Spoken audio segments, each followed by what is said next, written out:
সালটি ছিল ২০২৪ আর এখন ২০২৫ শেষ হলো বলে ২ বছর প্রায় হয়ে গেছে আমি এই ব্লগটি শ্যুট করেছিলাম। কিন্তু এটা এখন পর্যন্ত আপলোড কেন আমি দেইনি, আজকে কেন এটা আপলোড দিচ্ছি, এর পিছনে রয়েছে কিছু রিজন। তাই গাইস চলে যাওয়া যাক ২ বছর পিছনে। হ্যালো এভরিওয়ান, আসসালামু আলাইকুম। This is Samir Mirza and welcome back to my YouTube channel. আশা করি গাইস আপনারা সবাই খুব ভালো আছেন এবং সুস্থ আছেন। এই ব্লগটি আমি শ্যুট করেছিলাম ২০২৪-এর শুরুর দিকে, মানে ফেব্রুয়ারি মাসে আমরা গিয়েছিলাম বাংলাদেশ মিউজিয়ামে একটি পিকনিকে। ওই পিকনিকে তো গিয়ে আমরা অনেক মজা করেছি, ব্লগ শ্যুট করেছি, সবাই ভিডিওগ্রাফি সব কিছুই করেছিলাম। বাট এত পরে গিয়ে আমি কেন আপলোড দিচ্ছি, এর পিছনে রয়েছে অনেক কারণ। গাইস এটাই যে আমার ফার্স্ট ইউটিউব চ্যানেল তেমন কিছু না, আমার আগেও আরও কয়েকটি চ্যানেল ছিল, ওই চ্যানেলগুলো কিছু সমস্যার কারণে বাতিল হয়ে গিয়েছে। অ্যান্ড গাইস আজকের আমি ব্লগটি খুবই সুন্দর করে শ্যুট করেছিলাম, অনেক ভালো করে ভিডিও নিয়েছিলাম, তাই আমি ভাবছিলাম যে এই ব্লগটি আমি কোনো ভালো ইউটিউব চ্যানেলে আপলোড দেব। তাই আমি এই চ্যানেলটিকে একটু গ্রোথ করি, বড় বানিয়ে তারপর আপনাদের সাথে এই ব্লগটি শেয়ার করছি। সো গাইস আশা করব সবাই আপনারা বুঝতে পেরেছেন আমার সিচুয়েশনটা। এখন চলে যাওয়া যাক ব্লগে। গাইস আজকের এই পিকনিকে যাওয়ার আমার কোনো প্ল্যান ছিল না, কেননা একদিন আগে ছিল আমার খালাতো বোনের বিয়ে। ওর বিয়ে শেষ করে ওর শ্বশুরবাড়ি থেকে এসে আমি ডিরেক্ট চলে গিয়েছিলাম পিকনিকে, মানে স্কুল থেকে শুধু এন্ট্রি নিয়ে তারপর আমি বাসে যদি চান তাহলে আপনাদের সাথে আমি বিয়ের ব্লগটাও শেয়ার করতে পারি। গাইস আজকের এই দিনটি আমার কাছে সবসময় স্মরণীয় হয়ে থাকবে। অনেকেই এটা বলে, মানে যে যার জীবনে ভালো কোনো সময় আসে সবাই এটা বলে, বাট আমি রিয়েলি অনেস্ট ফ্রম হার্ট আমি এটা বলবো যে আজকের এই দিনটা ছিল আমার জীবনের one of the best moment.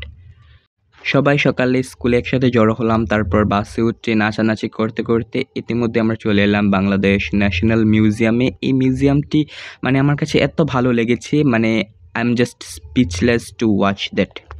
ভিতরে এন্ট্রির পরে গাইস আমরা এত সুন্দর সুন্দর কিছু দৃশ্য দেখতে পেলাম, সেগুলো দেখে তো আমার মন প্রাণ সব জুড়িয়ে যাচ্ছিল, কেননা গ্রামের দৃশ্যগুলো এত সুন্দর করে তুলে ধরা হয়েছিল।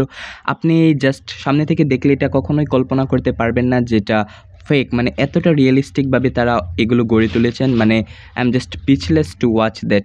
গাইস আপনারা যারা ঘোরাঘুরি করতে পছন্দ করেন বা নতুন কিছু দেখতে পছন্দ করেন, আপনারা অবশ্যই বাংলাদেশ মিউজিয়ামে যাবেন। মানে এটি হচ্ছে গিয়ে আপনার জন্য best best best tourist place.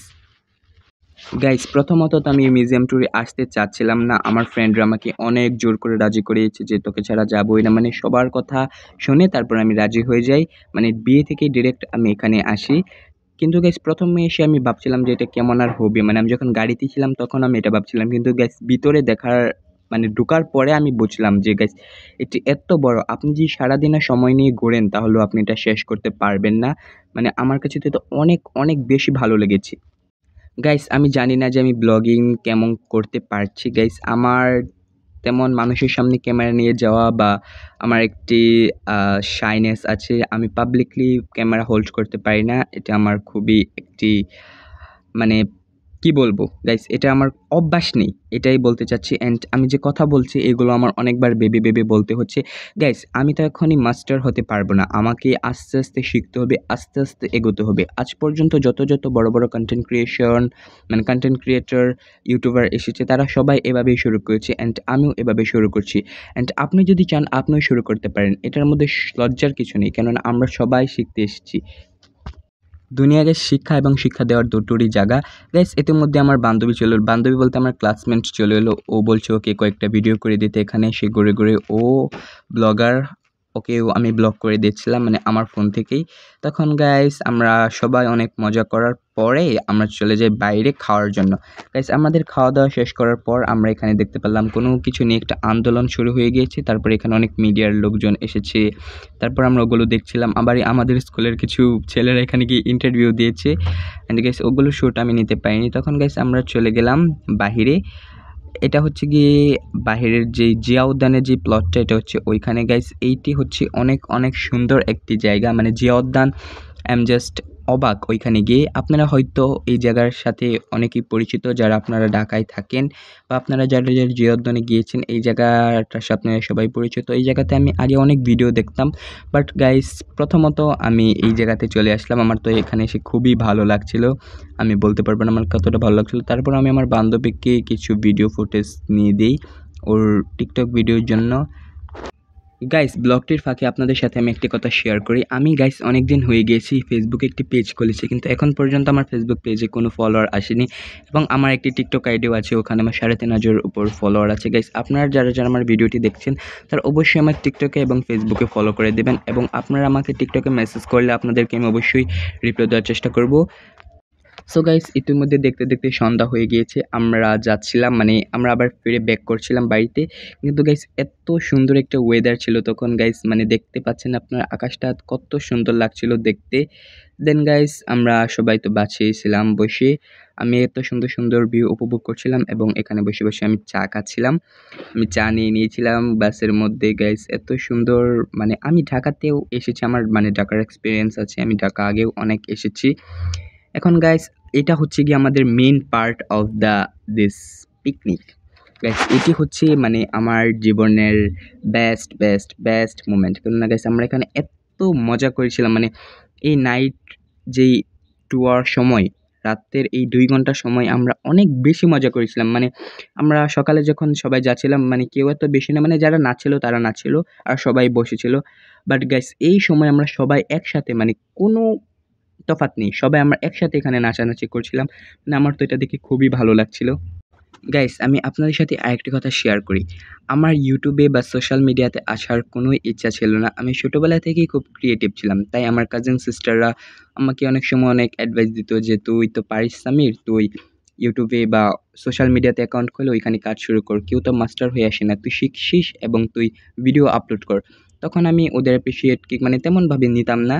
Guys তখন গিয়ে আমি 2021 সালের দিকে টিকটকে কিছু অ্যাকাউন্ট ক্রিয়েট করি, কিন্তু ওইখানে আমি তেমনভাবে কোনো সফলতা পাইনি।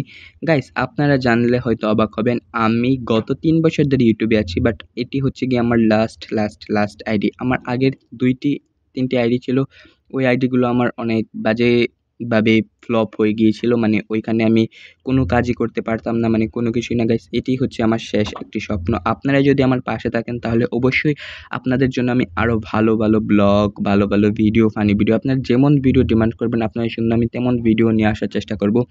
গাইস এখানে তো দিনে হাজার হাজার ক্রিয়েটর আসে, কিন্তু টিকে থাকতে কয়জন পারে? টিকে রাখানোর দায়িত্ব গাইস আপনাদের। আপনারা যদি কাউকে ভালোবাসা না দেন তারা এখানে কখনোই টিকে থাকতে পারবো না, আমি এটা বিলিভ করি গাইস। তাই আপনারা সবসময় আমাকে ভালোবাসা দিবেন এবং সবসময় আমার পাশে থাকবেন, এটাই আপনাদের কাছ থেকে আমার চাওয়া। গাইস আপনারা তো দেখতেই পাচ্ছিলেন যে আমি 2টি মোটরসাইকেলকে অনেকক্ষণ ধরে ফলো করছিলাম। ফলো করার পর আবার চলে এলাম বাসের মধ্যে। মানে এখানে তো পাগলা ডান্স হচ্ছেই। আমি জাস্ট ভিডিও করছিলাম, মানে রাত্রে আমি একদম নাচতে পারিনি, কারণ আমার ব্লগ নিতে হতো। আমি শুধু ভিডিওই করছিলাম আর ওরা সব এনজয় একাই করছিল। গাইস ইউটিউবে প্রতিদিন এমন হাজারো ক্রিয়েটর আসে যারা ভাবে যে ওরা একদিন বড় কন্টেন্ট ক্রিয়েটর হবে, একদিন হাজারো টাকা কামাই করবে, একটা সিলভার প্লে বাটন পাবে। মানে এটা গাইস প্রতিটা ক্রিয়েটরের স্বপ্ন থাকে, কিন্তু গাইস আমি একটি স্বপ্নই দেখছি, সেটি হচ্ছে আপনাদের ভালোবাসা। আপনাদের ভালোবাসা ছাড়া গাইস আমার কোনো কিছুই করা সম্ভব না। অ্যান্ড গাইস আপনারা যারা চাচ্ছেন যে ব্লগ ভিডিও বা যেকোনো, মানে আপনার যেকোনো প্রতিভা আছে ওইগুলোই আপনি শেয়ার করতে শুরু করেন। অনেকে ভালো ছবি আঁকতে পারে, অনেকে ভালো গান গাইতে পারে, নাচ করতে পারে, অ্যাক্টিং করতে পারে, এডিটিং করতে পারে। মানে অনেকের মধ্যে অনেক প্রতিভা আছে। আর আপনার যারা মা-বোনরা এই ভিডিওটা দেখছেন তারা হয়তোবা অনেকেই ভালো কুকিং করতে পারেন। মানে অনেক হাত দিয়ে অনেক কিছু বানাতে পারেন। অনেক ক্রিয়েটিভ মানুষ আছে। আপনারা অবশ্যই স্টার্ট করে দিন। কেননা গাইস কার ভাগ্য কখন লেগে যায় সেটা আল্লাহই খুব ভালো জানে। এবং আল্লাহর রহমতে গাইস আমি এই জায়গায় এবার টিকে থাকবো। এবার আমি এখান থেকে নড়ছি না। এবার এটি হচ্ছে গিয়ে আমার একটি মোটিভেট যে আমি ১ বছর পর্যন্ত ইউটিউবে স্টে করব। তখন দেখব আমার সাথে কি হয় গাইস।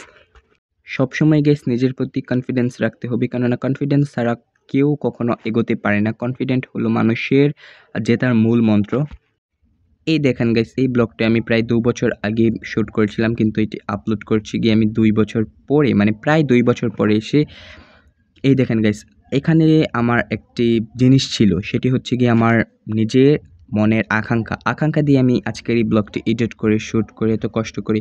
এই ব্লগটি গাইস ১৫ মিনিটের একটি ব্লগ। এই ব্লগটি আমার এডিট করতে কমপক্ষে সময় লেগেছে ৩ ঘন্টা এবং থাম্বনেল বানাতে ১ ঘন্টা। গাইস আপনারা দেখেন, আমি যদি এত অল্প কাজ করেও যদি এত সময় দিতে হয়, আর আপনারা যদি ভালো করে কাজ করেন, মানে ভালো, আপনারা অবশ্যই আছে যে আমার চেয়ে বেশি আরও ভালো করে ক্যামেরা হোল্ড করতে পারেন, ভয়েস ওভার দিতে পারেন। আমার চেয়ে ভালো ফোন আছে। আমার তো কাছে তেমন ভালো কোনো ফোনও নেই। আমি জাস্ট 20,000 এর একটি ফোন দিয়ে সব ভিডিওগ্রাফি সব কিছু করি। আমি গাইস জানি না যে এই ব্লগটি আপনাদের কাছে কেমন লেগেছে, কিন্তু গাইস এই ব্লগটি আমি অনেক মেহনত করে এডিট করেছি। আপনারা যারা ব্লগটি দেখছেন অবশ্যই একটি লাইক, কমেন্ট এবং একটি শেয়ার করে দেবেন। এবং গাইস আপনাদেরকে আমি বলেছি যে আমার টিকটক অ্যাকাউন্টে এবং ফেসবুক অ্যাকাউন্টে আপনারা যারা গিয়ে কমেন্ট করবেন, আপনাদের সবার কমেন্টের আমি রিপ্লাই দেবো। অ্যান্ড টিকটকে আপনারা আমার সাথে অবশ্যই ডিরেক্টলি যোগাযোগ করতে পারেন বা ইমেল করতে পারেন আপনাদের যাদের যে কোনো প্রশ্ন করার জন্য। অ্যান্ড গাইস আপনারা যারা এই ব্লগটি শুক্রবারে মানে সন্ধ্যার আগে দেখছেন তাদেরকে আমি একটি কথা জানিয়ে দিই, আজকে শুক্রবার 7:30টার সময় আমি লাইভে আসব। আপনাদের যে কোনো প্রশ্নের উত্তর দিতে আমি আজকে লাইভে আসব। আপনারা যে কোনো প্রশ্ন করতে পারেন, আপনাদের সাথে আজকে অনেক হাসি ঠাট্টা আড্ডা হবে। আপনারা সবাই আমার লাইভে জয়েন হয়ে যাবেন। সো গাইস অনেক কথাই হয়ে গেল, তারপর আমরা সবাই এখানে নাচানাচি করে সবাই মানে সবাই এখন গান গাওয়া স্টার্ট করে দিয়েছিল। মানে আমরা এখানে অনেক ভালো ভালো গান গাচ্ছিলাম, মানে আমার খুবই ভালো লাগছিল। আমিও তো খুবই ক্রিয়েটিভ, মানে আমি এখানে ডান্স, নাচ, গান সব কিছুই করতে পারতাম, বাট আমি এখানে বসে বসে ভিডিও করছিলাম। তার একটি রিজন আছে, কেননা আপনাদের সাথে আমার এগুলো শেয়ার করতে হতো, তাই আমি আমার নিজের আনন্দ সব জ্বলে ফেলে আপনাদের সাথে শুধু ভিডিও করছিলাম। এখন দেখেন গাইস এখানে নাচতে নাচতে একজন মারামারি শুরু করে দিয়েছে, সে আমার বন্ধু সিফাত। আমি আপনাদেরকে গাইস অনেকবার একটি কথা বলেছি যে গাইস এটা হচ্ছে কি আমার ইউটিউবের ফার্স্ট ব্লগগুলোর মধ্যে একটি, তাই এখানে আমার অনেক ভুল ত্রুটি বা খামতি থাকতে পারে। তাই গাইস আপনারা এটা একটি ক্ষমা সুন্দর দৃষ্টিতে দেখবেন, এবং এখানে যদি কোনো ভুল হয় আপনার ছোট ভাই হিসাবে ক্ষমা করে দেবেন। এবং গাইস আপনারা ব্লগটিতে সবাই লাইক, কমেন্ট, শেয়ার করে দেবেন, কেননা গাইস এটি হচ্ছে কি আমার একটি জার্নি। আপনারা হয়তোবা যারা এখন বড় ক্রিয়েটর আছেন তারা হয়তোবা এটি আন্দাজ করতে পারেন যে একটি ছোট ক্রিয়েটরের জন্য এমন একটি ব্লগ বা একটি ভিডিও এডিটিং বা একটি ভিডিও ইউটিউবে পাবলিশ করতে তার কতটা মেহনত করতে হয় এবং সে কতটা ড্রিম নিয়ে এই কাজগুলো করে। আপনারা যারা বড় বড় ক্রিয়েটর আছে আপনারা তা অবশ্যই বুঝতে পারবেন। অ্যান্ড আপনারা যারা ছোট ক্রিয়েটর আছেন, যারা আপনারা ড্রিম দেখছেন, এখন পর্যন্ত স্ট্রাগল করছেন, তারাও এটা বুঝতে পারবেন যে এই কাজগুলো আসলেই খুবই সোজা না। যতটা সোজা মানে আমরা কারো ব্লগ দেখলে তো আমরা খুবই মানে বলি যে সব কী ব্লগ বানায় ভালো না, কিন্তু ওটার পিছনে যে ওনার কতটা মেহনত আছে। আর আমরা যারা বড় বড় ব্লগার আছি ওদেরকে কিন্তু মেহনত একটু কমই, কেননা ওদের কাছে ভালো ফোন আছে, ভালো ক্যামেরা, সব কিছু ওরা সেট আপ আছে, যে কোনো ভালো জায়গা আছে, ওদেরকে শুধু শ্যুট নিয়ে অ্যাড করে ওরা আপলোড করে দিতে পারে। বাট আমাদেরকে শ্যুট নিয়ে লাইটিং, এডিটিং মানে সব কিছু ভয়েস ওভার দিয়ে তারপর আপলোড করতে হয়। আপনারা হয়তো গাইস এটা বুঝতে পারছেন। তাই গাইস আপনারা অবশ্যই আমাকে সবসময় ভালোবাসা দেবেন, এটাই আমার আকাঙ্ক্ষা। এবং গাইস আমি আমার ছোট ভাই আরিয়ান মির্জাকেও খুব তাড়াতাড়ি ইউটিউবে লঞ্চ করতে যাচ্ছি, আপনারা ওকেও অবশ্যই খুব ভালোবাসা দেবেন। অ্যান্ড গাইস আপনারা যদি চান তাহলে আমি আমার ডান্সের জন্য আরেকটি ইউটিউব চ্যানেল খুলতে পারি, শুধু আপনাদের কমেন্টের অপেক্ষায় আছি। আপনাদের ইচ্ছায় গাইস সব কিছু হবে। সো গাইস আপনারা যারা যারা আমার একটি ডান্স চ্যানেল দেখতে চান তারা অবশ্যই কমেন্টে জানিয়ে দিন, আপনাদের জন্য আমি ডান্সিং চ্যানেল আবার নিয়ে আসবো। তারপর গাইস অনেক নাচানাচি করার পরে আমরা রাত্রে সবাই বাসায় চলে যাই। বাসায় চলে যাওয়ার পর তো গাইস আমি অনেক টায়ার্ড ছিলাম, তারপর খেয়ে দিয়ে তারপর আমি ঘুমিয়ে পড়ি। গাইস আজকের ব্লগটি আমি জানি না যে কেমন হয়েছে, আর গাইস যেমনই হোক আজকের ব্লগটি আপনারা সবাই ফুল ব্লগটি ওয়াচ করেছেন, আপনাদের সবাইকে অনেক অনেক বেশি ধন্যবাদ। কেননা আপনারা গাইস না থাকলে আমার কেউ নেই, মানে কেউ নেই বলতে আপনারা যদি আমাকে ভালোবাসা না দেন এই সোশ্যাল মিডিয়াতে এসে, তাহলে তো আমাকে আর কেউ তো অ্যাকসেপ্ট করতে পারবে না। তাই গাইস আপনারা সবসময় আমার পাশে থাকবেন, আপনারা সবাই হ্যাপি থাকবেন, সুন্দর থাকবেন। তাই বলে আজকের ব্লগটি আমি শেষ করতে যাচ্ছি। খোদা হাফেজ।